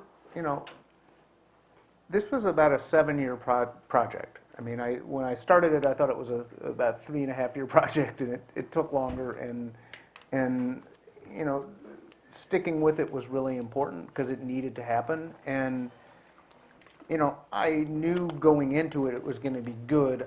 I didn't, and I don't think anybody understood the real gravity of what it was going to be until we were actually in the middle of it. But I did know this is important. We have to stick with it, and I talked with people, and a lot of people were excited. I mean, it's I said towards the end, the response that people had here of like right on to that was the main response. But then it was complicated, and so there are a lot of things that made it complicated. One is that the people for whom this really mattered and they really wanted this to happen, they knew the area that this was. This was Klan country. I mean, this was. The people, when we were talking, as we got closer to doing it, we were really figuring out some of the logistics. Some of the people in those communities that said, look, there's this dude down the street, he flies the Confederate flag and he marches around with his gun. We would go into trailer parks and just trying to understand things. And these were multi-ethnic trailer parks, mostly black, some Latino. But there were also white dudes that had the Confederate flag there. This is the landscape of this region, of the river parishes. If you know the history of slavery and know how the plantations were set up, you can literally see how the modern society was built on top of those maps. Mm-hmm. And they're segregated. I mean, there's a town that's maybe 4 blocks wide by 12 blocks long, and 2 blocks of those 2 by 12 is all black and 2 by 12 is all white. And the black section is, of course, not as well-to-do as the white section. And so, there were people that knew both the straight-up actual people who were white supremacists, but then there was like a pastor that I was talking with who became really instrumental to the project. He got assigned to be the liaison for Pastor Donald August for the St. James the Baptist Parish, which was where La Place is. John the Baptist Parish, he became the liaison that the basically town council appointed to work with us. And so I talked with him. Our cultural organizer went out and talked with him and met him first, but then I needed to talk with him. And he said, Dred, I like this project. This is really cool. But you have to understand, there's tremendous racism here. This is a region where they burn down black churches. Mm-hmm. They burn down black churches. And not only that, I can talk about, and he told me about the history of like the high school, which, up until the 1980s, I believe, and I might get the dates, I might be off by 10 years, but he said, look, they were forced to integrate in about 1980 or something. And so the white people said, well, okay, you can have the public schools, we're going to form another school. And so we just won't integrate. But then that was forced to integrate. And then, but like the football team, for the school mascot was the Rebel, which was the rebel of the Confederacy. And so all these kids were having to put up with this racism that was just daily and grinding. And this was, into the 2000s. And he was telling me this, and he's like, look, I like this project, but I'm not sure that it's safe for my people to do this. So we had to get into, he was old, he's older than me, he really appreciated the civil rights movement. And I talked to him and said, look, when people got on the buses and were freedom riders, they didn't know what was going to happen. And then once they got attacked, and most of you, I'm assuming, know who the freedom riders were, but basically in the civil rights era, these people, decided to force the application of the law that said the interstate buses were going to be integrated. It was legal that they could be integrated and black people could ride on the same buses as white people. But some of the first ones were firebombed. The Klan organized and stopped these buses in the South, and they dragged people out of the buses, and they burned the buses, and they beat people to within an inch of their life. And that potentially could have been the end of it. The first couple of people could have said, well, damn, I don't want to get my head cracked open by some crazy-ass Klansman with a baseball bat. I'm done. But instead, the movement said, no, we're coming back. You attack one bus, we're going to bring more people down. And that courage actually was a real leap in the civil rights movement. And so I talked to them and said, look, there is real risk with doing this. I don't live here. It's true. I'm going to come. I want to do this project. I'm going to leave. You live here. But it's worth it, because all the things that you describe that you hate about the racism and white supremacy in this society, that's not going to go away if you just keep your head down. And he knew that. He's a really good guy. And he was one to all right, I get that there's risk, but I get why there's opportunity with this, and why that all the things I could see, that it's not just this ancient past, but all the fascism that was coming. I mean, I started this project while Barack Obama was still in power, but when Trump came, it took a whole new significance and a new dimension. And he could see, well, yeah, this stuff is not going to go away, and yet this project is a way that this could kind of, address in the realm of art some of those concerns. And he became a very enthusiastic, active, both participant. He walked on the whole march, but he brought other people in and told me some of the history of the town. And we had a lot of really great conversations. And that was, there were other people that I met that, because they knew the region, even though they had deep love for the project, they, had concerns, but they then saw what this could mean to them individually, but also collectively, and the people they cared about in the region. There were also other people that were activists who felt that, look, here's this guy coming from New York with a bunch of money, and he's doing his thing, and he's just not thinking about us, and this is our story. And there was a lot of back and forth. I mean, some of them ended up participating, and some of them ended up thinking I was really stepping on their toes and taking over their story and not organizing the way that it should be. And part of it pivoted on a question of what is the role of art. I mean, some of the activists, they didn't get that this was art. And when I kept saying, no, this is art, we have to have all these costumes, we have to do it this way, and it's open to anybody who is black or indigenous, who wants to embody a spirit of freedom and emancipation, who wants to walk for 24 miles over the course of 2 days. I don't care whether they're a doctor, a lawyer, an activist, a student. I don't care whether you had beef with them or not. They're welcome. And some of the activists said, no, well, these people are cool. They're really radical. These people aren't cool. They shouldn't participate. They aren't really going to be down. And there were, and I was like, no, this is the principle behind it. And so there was struggle over that. And ultimately, some of them ended up not only not participating, but working to undermine it, because it didn't, in the narrowest sense, serve what they were trying to do. But that was a sort of secondary thing. It was challenging to work through, and other people who lived in and amongst them had to work through some of that. But the thing is, at a certain point, there was a lot of people had a lot of love for this, and they had a lot of heart to make it happen. And they weren't going to let some other people tell them, no, you shouldn't do this. I mean, there were some people who were dissuaded, but at a certain point, it had like a critical mass. And then it was going to happen, and people were still are we going to be able to do this? Are white supremacists going to come out and stop us? Are they going to stand by the side of the road with guns? Are they going to get in front of us? And this was after Heather Heyer had been murdered by white supremacists at a rally, and people were like, are we going to do this? And we had a whole plan to take into account the situation and try and ensure people's safety, but it was still like, what's this going to be? And then, but it was the 350 people who participated, plus all the organizers and support. I mean, there were people who, brought the food into us. There were other people who did various forms of security. There were people who did press. There were people who, contributed money. There were people who, helped make the costume. There are hundreds and hundreds of people participated in this beyond the 350 that were, actually part of the reenactment. And that had a lot of initiative in society, and that enabled the people that were hating on it to kind of get isolated, and people just sort of ignore them and said, no, we're doing our thing. We wish you would participate, but if you don't, that's okay. Then we'll have a conversation. So, well, one thing, but there's a responsibility that comes even when you see this artwork of like, this isn't just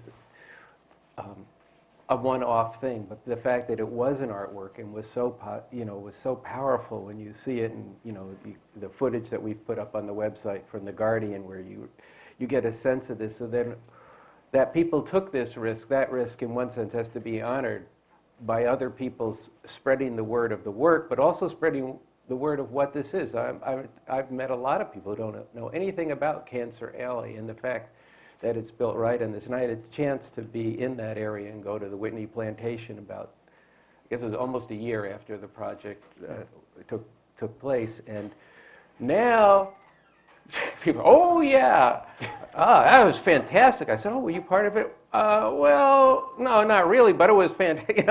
It's become one of these things where, everybody was at Woodstock, but there was only 400,000 people there, or this kind of thing.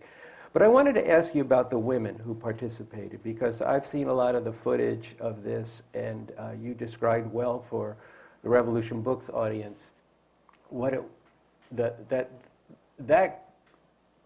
those women were like a spirit in that thing. What did this speak to? It wasn't like one group that was already together. These were people who came together, and there was this palpable sense of not just of liberation, but of fierceness. Yeah. Of fierceness. And I just felt it watching it, and I wished I had been there in Congo Square to watch it in person, that there was just something deeper that had been unleashed. And I know you had a chance to talk with some of them, and you did post that one quote, which I've read a couple of times now, about what it meant to that one person to be able to see what had happened to her directly, her ancestors. Yeah. So I just thought it might be worth just talking about that for a few minutes, because it was an extraordinary moment. So, again, this was built it was word of mouth, one person going to another person, finding the people who needed to participate, and a majority of those people turned out to be women. There were women that participated in 1811 and had leading roles in it, and so we knew that women had to participate. And I wouldn't have done it if it was like a bunch of dudes, if it was just all dudes. But what the actual gendered composition was, we didn't have a set thing. It was like, as long as we were somewhere in the spectrum of 70-30 or one way or the other, it was all right.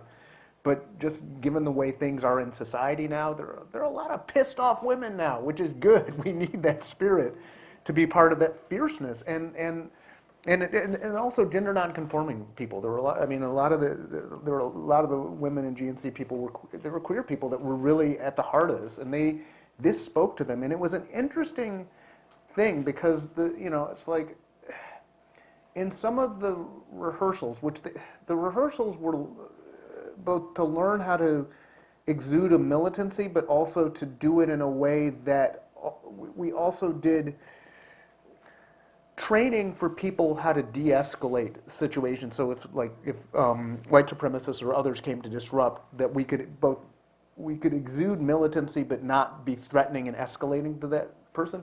And so we had this really great guy who works with a lot of performance artists, Joseph Left Hand. He's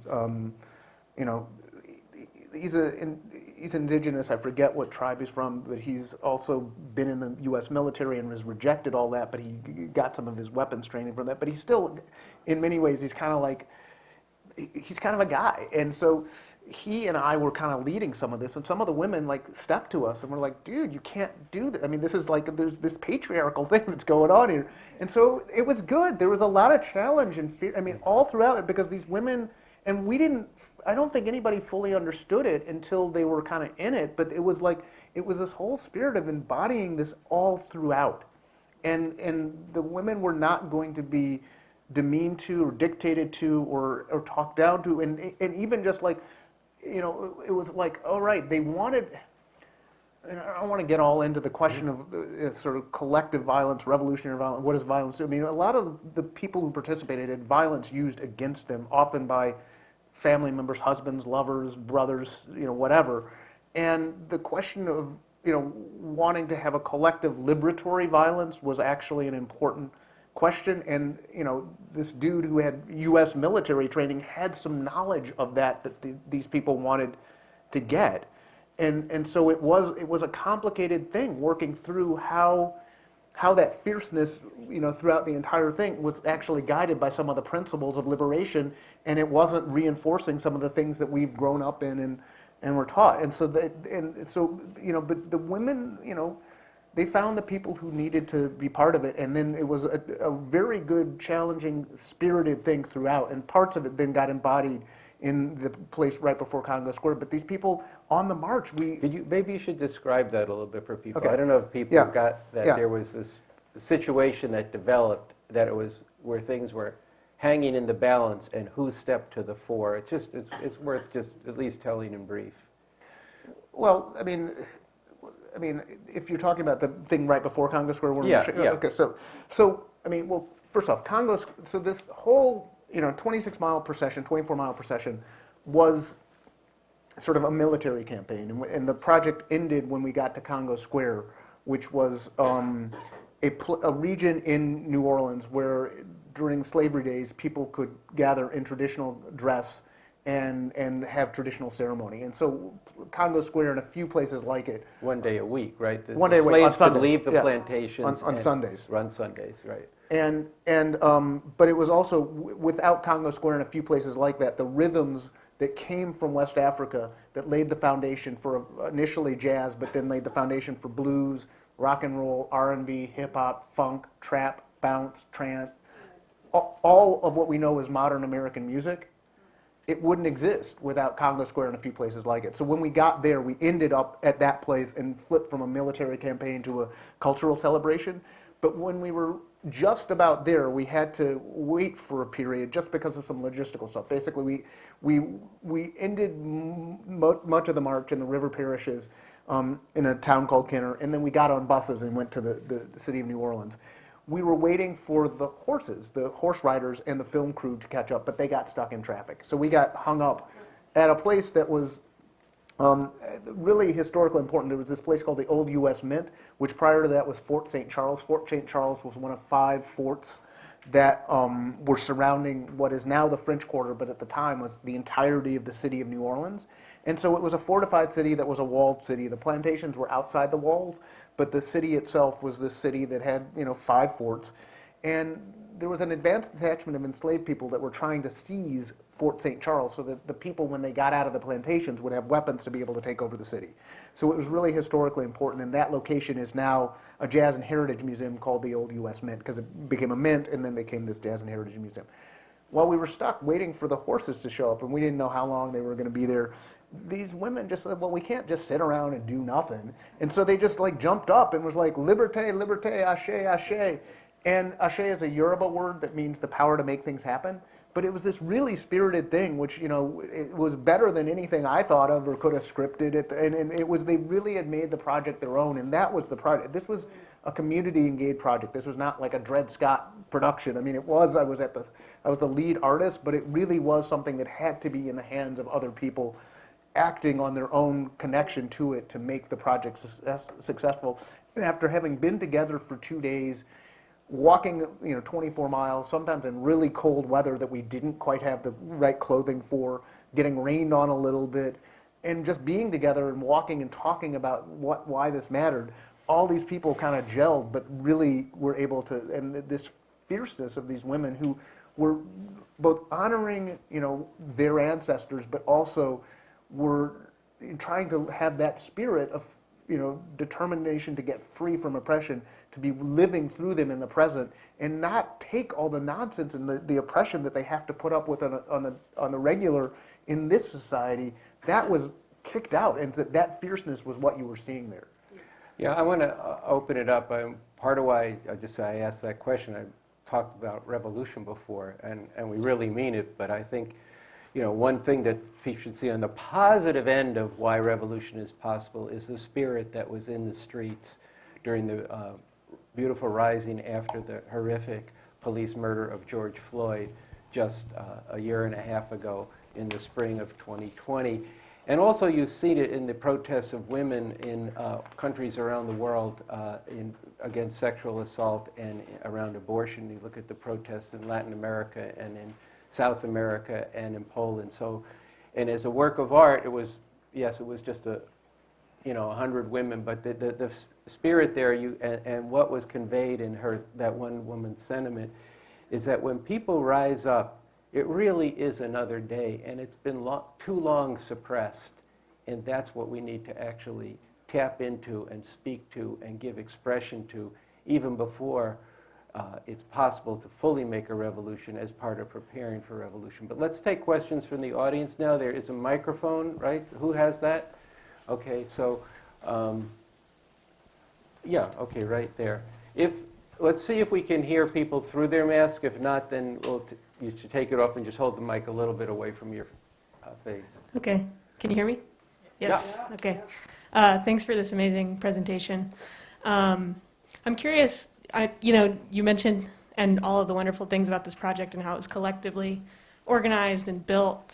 I'm curious if you struggled with questions of authorship or like how you struggled with that, because I saw, prominent New Orleanians like Baba Luther in the video there, and I only saw you in one photo, right? But you are the lead artist, so just curious how that was for you and what the discussions were like around that. Yeah, so good question. And Baba Luther, for those that don't know, he's a cultural bearer. He's a traditional African drummer, and he drums he leads people in continuing traditions of traditional African drumming in Congo Square, and he's really revered by many, many people in New Orleans. And there were, some very prominent New Orleanians who participated in the project. Ron Bechet was another one, and you mentioned the Whitney Plantation. The director of the Whitney Plantation, Dr. Ibrahim Assek, participated there, and so. But authorship, it was interesting. I was the lead artist. This project was not going to happen without me, and I wanted to actually give up authorship more than I ended up doing. But I actually came to understand that without me really continuing to fight for this throughout the entire process, that it was actually going to go in a direction that was not going to end up with this project. And that's an important thing both for artists, but I think for revolutionaries to kind of understand that as much as you want other people to play a role and be part of liberating society or be part of an artwork that's about that, they're better able to do it if the people with the vision and foresight are actually playing a good role in leading people, putting things in their hand when they can, but also actually, you can't just say, well, okay, I started this, now it's yours. That would be a betrayal of what the project was, because other people would come to lead it, and there was a lot of contesting and contending ideas about what that was. But that said, so I was the lead artist. I was really integrally and intimately involved. It was not so I can big up myself. It was actually so all of us could do this amazing project collectively and collaboratively. And most people, I was actually just corresponding with Baba Luther a couple days ago, because I became friends with many people through that. I didn't know him before the event. Ron Bechet I knew actually long before, but other people I didn't know. And some of them I've become friends with and we're still, in touch. And that's actually part of, the 2-day, spectacle is important. But the project was a project started over 7 years ago, and the ongoing legacy is all the ideas in the heads of the Army of the Enslaved that go on, and the networks and communication and community. And so, this is a project which, the show at Kristen Junior Gallery has my name on it, and I'm more repping for it than other people nowadays, but there are a lot of people who really view this as their project, and that's right. I mean,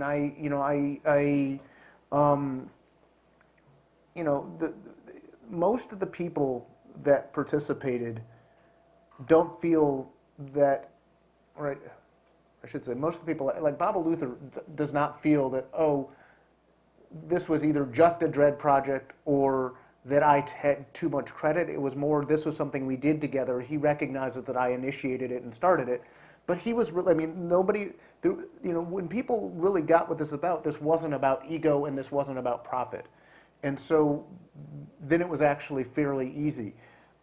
Other people who frankly didn't get with what this was about had some ego in it. And I mean, and just, it was complicated, but we worked through it. I mean, so everybody, I mean, when we get together to do this, we had sort of a ceremony the day that it was, like the second it was about to jump off, but everybody was brought together for the first time because we didn't all meet all at once. And so it's on the Friday morning that this is going to take place. We're in the location where we're going to be. We're frankly, we're actually staged in a church before we all got on buses and went to our locations. It wasn't a church. It was actually a gym in a high school that was part of a Catholic church. But we all got together, and one of the people who got connected with the project was basically like, I'm not being paid enough to do this, and we should all not do this until we get paid more. And basically everybody was like, well, you don't have to do this, but we're doing this, so that's your thing. If you did it just for the money, we all know there's not a lot of money. I mean, everybody got paid who participated. This was not an all volunteer thing, but we couldn't pay enough. We couldn't raise enough money to pay everybody what they really should have been paid. People got an honorarium. And some people tried to make it about them and about authorship and about money, but everybody else was like, dead that. We got to change the world. We're doing this amazing thing. So you can fight for ownership and fight for like more crumbs if you want. We're trying to do this amazing artwork. So get with us, and if you do, great. And if you don't, well, we're doing our thing. But it was really trying to, wherever possible, expand who can participate and have everybody claim as much of it as they could while not excluding others from claiming that. Right here is, yeah. And then there's somebody in back I saw.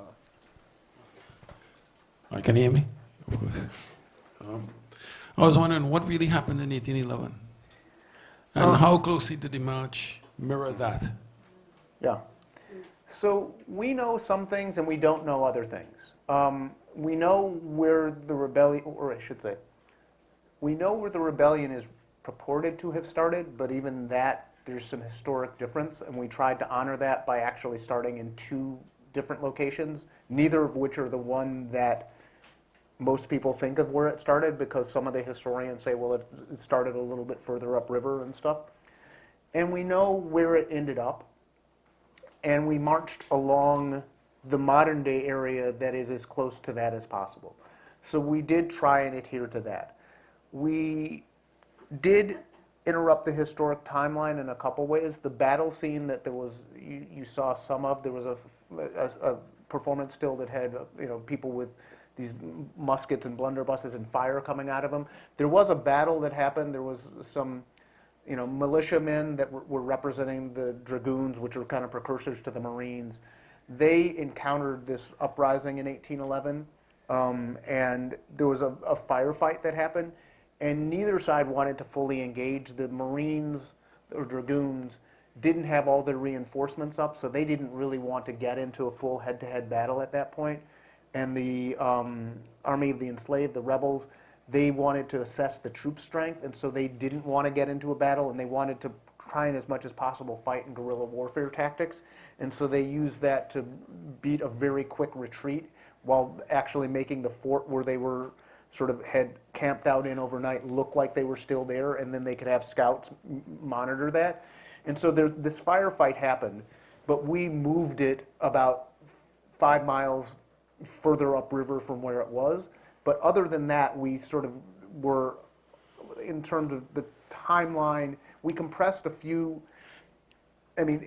we compressed 3 days into 2 days, and then we didn't reenact the putting down of the rebellion. The rebellion obviously did not create an African republic in Orleans Territory, and the repression that happened was truly medieval after that, and so we didn't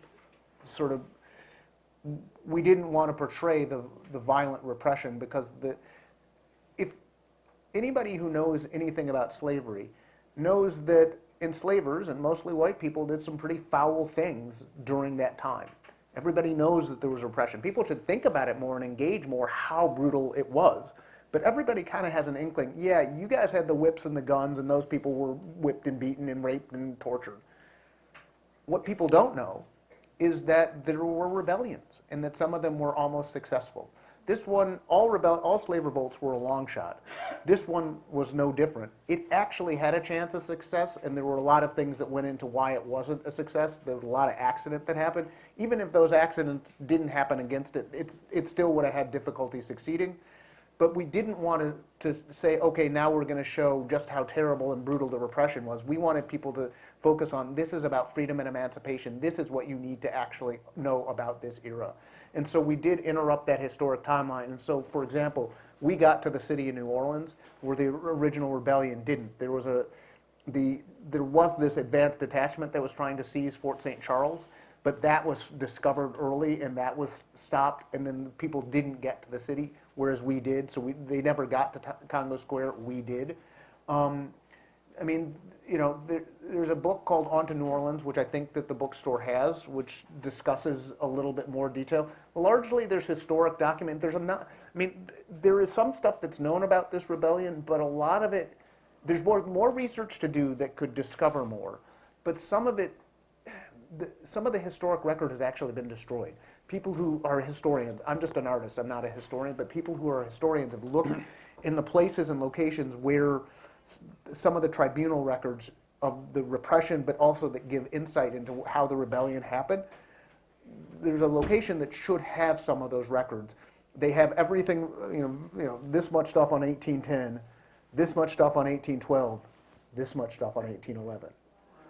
And so, for whatever reason, that information is not there, whether it was lost during a flood, whether it was intentionally destroyed, we don't know. Whether it's hidden someplace, we don't know. Historians are kind of looking at it, but there is, part of the positive thing of doing an artwork around this is we can speculate on some stuff. And that actually hopefully gets at the truth, but even while we have to imagine some things like what the flags look like, or how many guns, I had to decide, well, what percentage of people had long guns? And it's like, we don't honestly know. And how did they pass messages? Well, we have some things historians know, but there's some stuff we don't know. So what was the involvement of the Maroon societies in supporting the rebellion? We know that they were involved, but we don't know how much. And so there are things that, as an artist, I can then make up, as long as I say I'm making this up, but then other people can then do work and try and find out more, and I hope that they do. We tried to honor as faithfully the direction and the spirit as possible, and then there were some things when we took artistic license. All right. Yeah. Is in the white flower shirt there, yeah. Oh, okay, well, maybe, here's an idea. Why don't you both had your hand up, right? Why don't you each ask your question? We'll take 2 questions at once. Well, I'll say you answered my question. Oh. Okay. Okay, great. Hi. I wanted to ask you, Dred, about some of your thoughts about the role of art in revolutionary politics and radical politics. I've been doing a little bit of thinking recently about the sort of the folk tradition. I'm a musician. The sort of the folk tradition from the middle of the 20th century and how rich and popular it was, and looking today at music and, at least from my perspective, seeing a sort of a dearth there of, you know, left radical politics in music particularly, and I guess from my lay perspective in art in general, but maybe I'm not that into art in general. So I'm wondering, for your thoughts on the role that art can play today in these types of movements, and I guess I'll just leave it at that. Yeah, I mean, good question, and folk was really important for actually contributing to radical music. There's actually a somewhat interesting series that Tom Morello, the musician from Rage Against the Machine, is doing in the New York Times, where he's talking about some of his influences. Both he talks about the Clash, but he also talks about folk musicians. And you know, Tom has his own perspective and stuff. But it's interesting. I'd say check it out. But part of the thing, you get this legacy, and I mean, is that you know, Bob Dylan, who was a really radical musician in many ways, talks about his connection to Woody Guthrie, and I mean, and then you get people like Bruce Springsteen who come up after that, who are absolutely informed by Dylan, but also to a lesser degree Guthrie. And then you get somebody like Chuck D, who says, well, like, I wouldn't be who I was without the Clash. And there is this continuum of people looking at who's tried to do this before, and can we build on that, even if the Clash sound very different than Bob Dylan. And not even just the musical tones, but even the way the poetry or lyrics is written. And so, artists and musicians, we look at who's done stuff before and what can we mine, and how does that culture speak to us, but then how can we learn from it, how can we go beyond? Because, as much as I might like the Clash or Public Enemy or, Bob Dylan or whatever, or Rage Against the Machine, we can't just culture needs to advance. And if you just had more, it's like, say, people might, it's like Public Enemy, if everybody was just doing Public Enemy-like songs right now, people wouldn't be listening. I wouldn't be so inspired. I would not make the art that I make without Chuck D and Public Enemy. It is just absolutely foundational to some of my early thoughts on how this art could connect to the people. Same with NWA. But if people were just making that music now, and you didn't get, say, Kendrick Lamar or Rhapsody, that would be a real problem, because people want something new, and I do think that I would say that as much as I do think it's important to look back at what Woody Guthrie and other folk musicians were doing, I do think that there is interesting stuff happening in both music as well as in the arts. I mean, in music, I do think Kendrick Lamar at his best is actually dealing with some big contradictions. And musically, some of the stuff's really interesting. And I think Rhapsody also is doing some interesting stuff. And I think there are other things that I don't know music as well as I used to, but there's interesting stuff that's out there. And in the visual arts, well, there's not enough truly radical or revolutionary work out there in the United States. I mean, there is stuff. I mean, there's an art group that I really like called Congo Astronauts, which are from Kinshasa, and are really getting into some interesting stuff about colonialism and the legacy of colonialism. And there are a lot of artists in Africa that are doing in West Africa, that are doing really interesting things, but also in East Africa. I mean, the artist Wangechi Mutu, who lives in New York, but also is from Kenya. I mean, the influence of colonialism and neocolonialism has created a fertile environment for people to make some really radical work. And then artists, particularly black artists who live here, Kara Walker is doing some, I mean, she's on fire. She's doing great stuff. And there are other visual artists that are doing, interesting things, including thinking about, how people collectively can be part of connecting with a movement. I mean, Hank Willis Thomas and Eric Gottesman and the Wide Awakes are doing interesting things, including getting artwork up on billboards.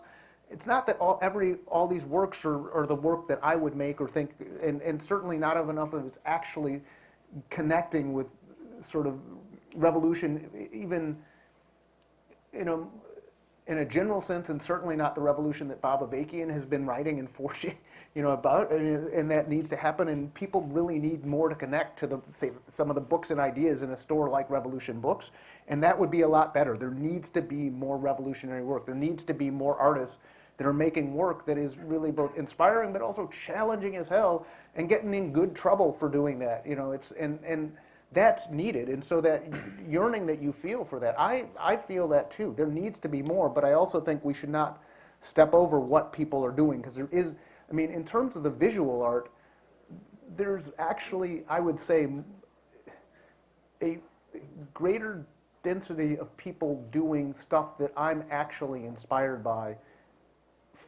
than at any point in my life. I mean, I think that there is some of the art there's nobody that's doing, say, what Jacob Lawrence or even, say, a Hans Hacke did in a certain sense. And Hans is complicated, or Edward Kienholz. Those are some artists that I like, or Kata Kolwitz, who I showed earlier.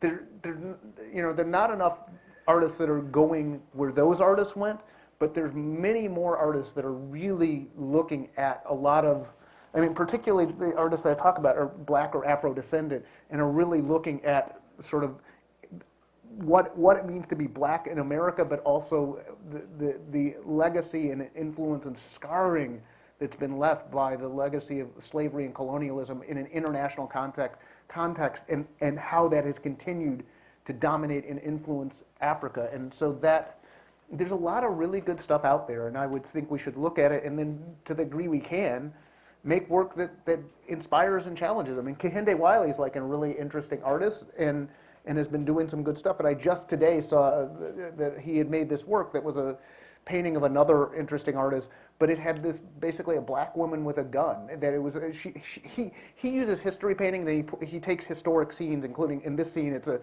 historic scene that had a white person that was like on a fox hunt or a rabbit hunt or something like that, but then put a Black person in it. But it's the first time I've seen another artist actually posing a question of, well, okay, what is violence? Who has access to it? And so that's interesting. So there are ways that we need to challenge people to actually do more and better stuff. But there's good stuff out there. I just want to your specific to a general question here. Art is very important. Sometimes art is like wind in the tower, in that it comes before the movement for social change. It previews it. And I've spent my whole life looking for that wind in the tower. Luckily, when I was younger, there was a lot of it. Other times it comes in relationship to the development of social movements. Art, the power of art is that it has to be truthful even as it skews reality. In other words, art, we can imagine the past, even to the question about the slave rebellion art. This is an imagination of that. That's something that some people had trouble understanding. In its imagination, it got closer to the actual truth of it without actually necessarily being 100% historically accurate.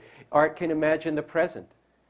We can know the lives of people all around the world who's not our own lives, and learn from that by how, not just what reading, and I read a lot of sociological studies, but then you read a novel by Arundhati Roy or Ngugi wa Thiong'o from Kenya, and you understand the life of the people there in a different way and what it feels like to be from there. And then you see the parallels between it. One of the things in art, and that actually was a problem in folk music, is that folk music ran up against in the late 60s, early 70s, is as people develop new ideas in society, they will develop and shatter forms and develop new forms.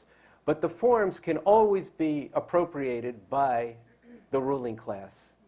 See, it's not the revolution is not in the forms. The forms are a vehicle for that. And of course, people should constantly innovate because you're thinking about new things. But this was a mistake that revolutionary artists had made. Bertolt Brecht, for example, the great playwright, thought, I'm going to eliminate the fourth wall in theater. That's going to be revolutionary. Now you can't go to see a commercial on TV that doesn't break down the fourth wall. So it's not that I'm just saying. And then folk music, there was the people around Folkways magazine became very rigid about that. It's the form. It's true to the vogue. It had a whole lot to do also with, which I'm not going to take the time to get into, problems within the radical and revolutionary movements. And Morello falls into some of this too, of valorizing people just for being workers or for who they are, which, look, the revolution's going to be in one sense, made by the most oppressed and to liberate the most oppressed, but it's not because they're oppressed that they have some truth on that basis. They've seen things, experienced things that everybody needs to learn from, but they got all tied up with the form, whether it was bluegrass or blues, you know, which then ended up being at war. So the folkways people got all upset when Bob Dylan brought his electric guitar to Newport. That's the famous story, but it was a larger thing there of a lot of dogmatism within that. And that dogmatism will kill any. Dogmatism is the province of lazybones, and it will ruin anything. It'll ruin a political movement. It'll ruin an artistic movement. You know, but there should be plenty of innovation, but no fear of going back. In fact, it's very interesting. I had a chance out in California to see about a month ago in beautiful outdoor setting Rhianna Giddens, who plays traditional music. It's a very unbelievably talented person, trained in opera. She plays the banjo. You might have known her from, what was it called, the Carolina? Chocolate Drops. Chocolate Drops. But now she's doing traditional movement with her partner, an Italian guy, and it's really traditional music. And this is radical shit in a certain kind of way, you know. And she's speaking about the lives of people around the world, and I just recommend looking into it. But here, it's not the form. It's the heart. It's the soul. It's the content. Is it helping to, as Dred puts it, propel history forward, or is it turning the mirror on us? And the last point I want to make is art will be very sharply contested, as it is right now, as Toni Morrison's books are being banned. They're going to have to tear my ass out from the front of the store if anybody tries to take our books off this shelf. But I think this community won't allow it. Okay. But there's a fight going on. These fascists are not, they do have a different culture. They are trying to ban books. They, under the rubric of going against critical theory, they're going to attack everything that isn't their version of a modern-day confederacy. So this is not exaggeration by me. There is a cultural war out there.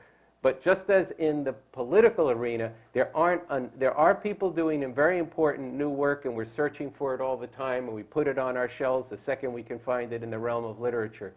But there need to be more artists stepping to the fore, whether you're doing it in the subway and busking, or you're doing it in Carnegie Hall, or I guess it's not Shea Stadium anymore, whatever it is out there, Citi Field. You know, whatever venue you have, whatever you need to be speaking to what needs the reality of people's lives and how it can change, and that's what I was trying to get with that question of those women. That tapped into something very deep, and that was real, and it was more real than the humdrum of, you know, trying to get by in a world that's stultifying and so oppressive and robs people of their very humanity at every fucking turn, sets everybody against everybody else. Music can break that down in a moment, in a painting, in a novel, before the revolution comes. And in that, it's extremely valuable.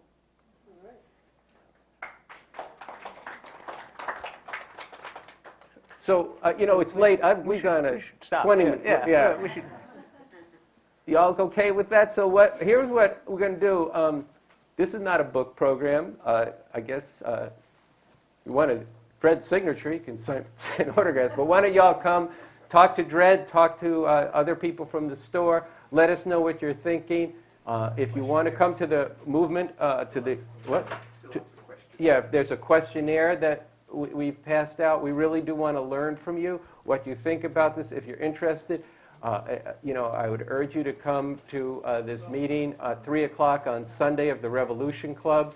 And by the way, there were 3 members of the Chicago Revolution Club who were part of this. They drove down for that. So that's it. Thank you very much for your support and for coming out. If you want tickets to come to the gallery tour by Dred, that'll be really fascinating as he goes into depth, the flags and the artwork. So thank you once again for coming.